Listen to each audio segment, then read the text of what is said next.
Today I'm going to be walking you through the process of refinishing a trash dresser I found on the side of the road, so let's get started. I turned this free dresser into $550, but let me tell you, it was free for a reason. It was covered in globs of paint and there was mouse poop inside of every single door. Absolutely disgusting. But sometimes that's just what you get when you're picking up free furniture. With every dresser that I take home, I always start my work by cleaning it very thoroughly. Here I'm taking my shop vac and I'm cleaning the insides, and then I will be going in with a degreaser and just scrubbing everything down.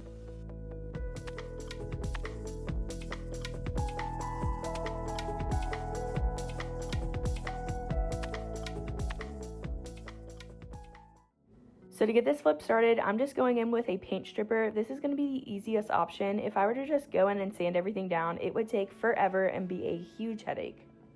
When you're using paint stripper, you really just want to make sure that everything is thoroughly saturated. I put globs and gloves on there to help remove it.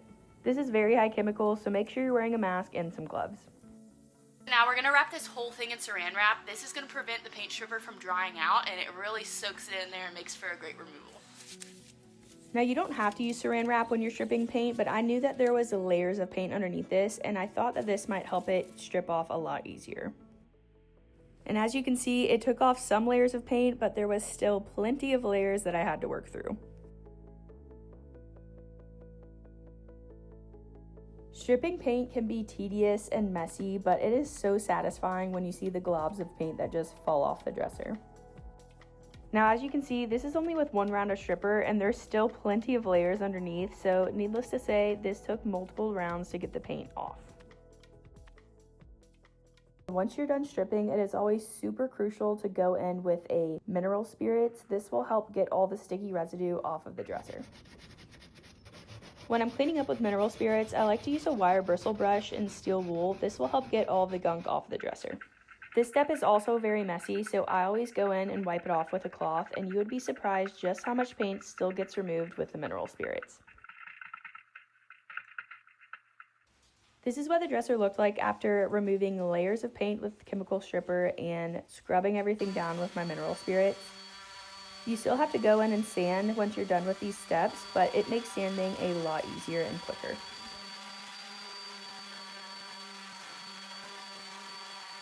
So now I'm just going in with a gel stain. I'm using this because the wood grain pattern on this, there's lots of different colors, and I just don't love the overall grain on this piece. So the gel stain kind of sits on top of the surface and doesn't highlight all the different patterns of the wood grain as much.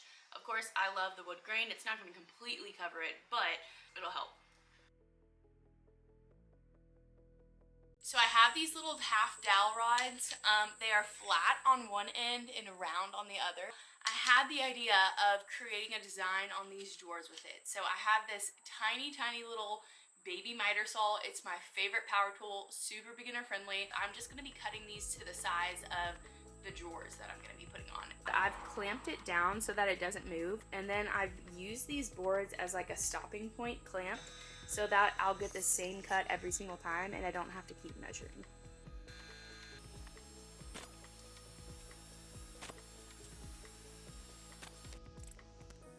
After I cut all my dowel rods to size, I'm just lining it up along the drawers to make sure it all fits. All the supplies I'm using, including these dowel rods, will be linked in the description box, so be sure to check it out. I used wood glue to secure the dowels in place, and then I reinforced that by using my brad nailer and putting a nail into each dowel.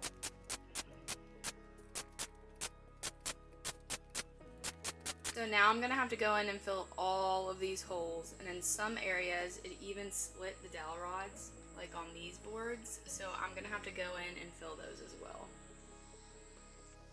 Here I'm using Bondo Spot Putty. This is my favorite when it comes to little small scratches or holes in wood.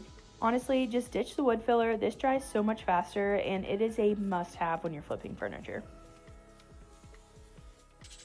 Once the spot putty dries, I took this little finger sander and I just sanded everything down smooth and wiped it down with a microfiber cloth.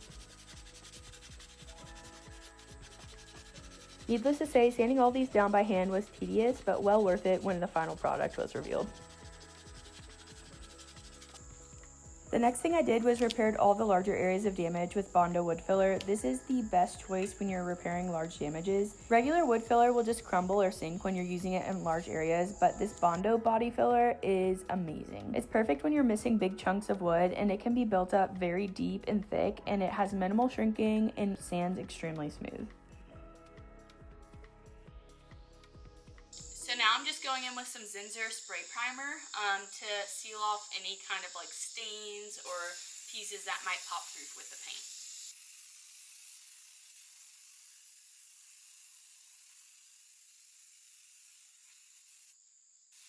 Now you're probably wondering why I'm priming over the base of the dresser that I've already stained, and that's because I was well into staining when I realized that I totally overlooked all the damage on the sides, and I knew plan B, going to paint, was the next option.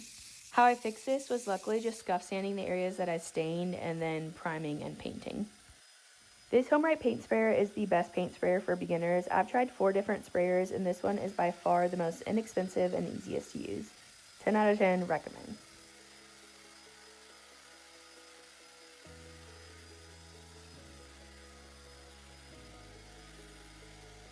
After staining the drawers, I'm applying a wipe-on sealer. This is crucial whenever you stain. You always want to seal your piece after. This will protect it and add enhanced durability.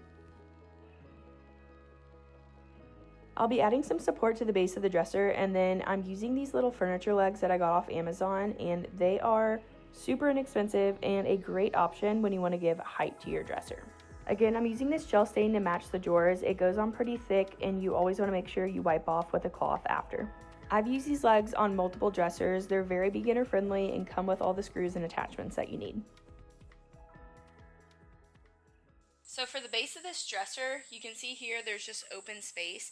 I need some support to put these legs on. So if you look over here, I've added this little board. I haven't drilled it in yet, but I cut it down to size with my miter saw, and I'm going to be adding a board here and a board here on both sides so that I can drill into these boards and add my legs.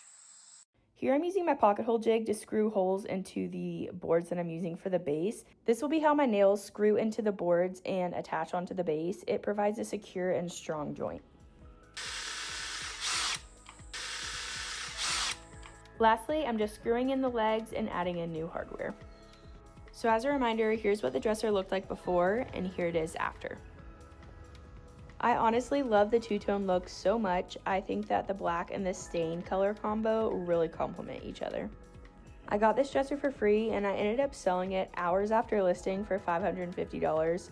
I honestly think that I underpriced myself. I had so many offers on this dresser for people wanting to come pick up, but it was a quick sell and in high demand, so I know for next time that this is a good combination that I can repeat and sell quickly. Let me know if it would be helpful to do a more in-depth tutorial on how to add furniture legs and bases to dressers, and be sure to drop any questions that you have in the comments. And of course, be sure to stick around for the next flip.